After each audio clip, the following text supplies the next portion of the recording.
తెలంగాణ బిడ్డలని, తెలంగాణ ప్రజల్ని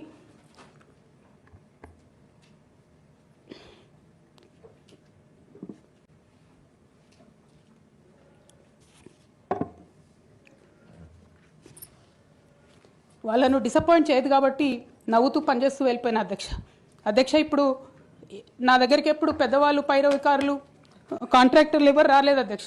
నేను ఎప్పుడు కూడా పేద ప్రజల మధ్యలోనే ఉండి పనిచేస్తున్నాను అధ్యక్ష.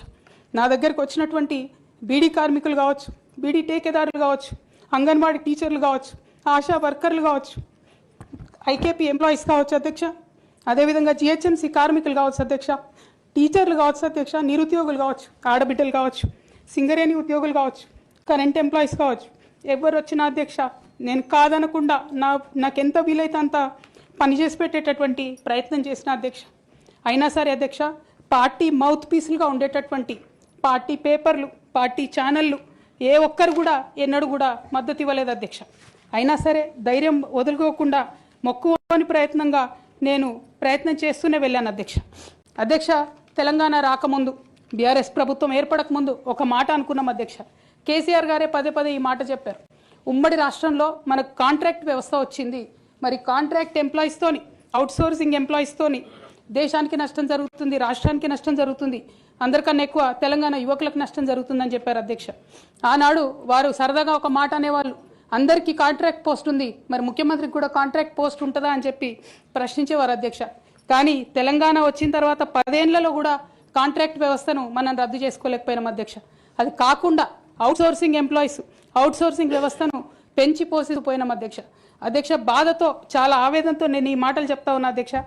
తెలంగాణ సమాజానికి ఏదైతే ప్రశ్నించడం నేర్పించినటువంటి బీఆర్ఎస్ పార్టీ అధ్యక్ష, అంతర్గత వేదికలలో అనేక సందర్భాలలో నేను ప్రశ్నిస్తే అధ్యక్ష నా మీద కక్ష కట్టారు అధ్యక్ష.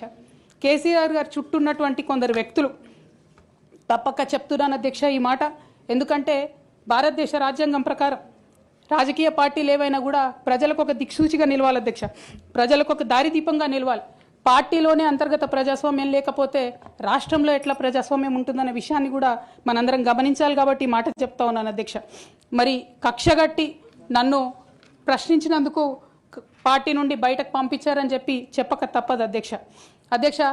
మొదటి సంవత్సరం నుంచే రాష్ట్ర స్థాయి నిర్ణయాలలో ఎక్కడ కూడా నా పాత్ర లేకుండా కట్టుబడి చేసినారు అధ్యక్ష. ఇవాళ ఆనాడు బాధపడ్డా ఇవాళ నేను సంతోషపడతా ఉన్నా అధ్యక్ష. ఎందుకంటే అధ్యక్ష, ధర్నా చౌక్ రద్దు చేయడం అనేటటువంటిది ప్రజాస్వామిక హక్కుల్ని కాలరాయడంలో మొదటి మెట్టు అధ్యక్ష. ఆనాడు ఇంటర్నల్గా ఎంత ప్రొటెస్ట్ చేసినా కూడా రాష్ట్రం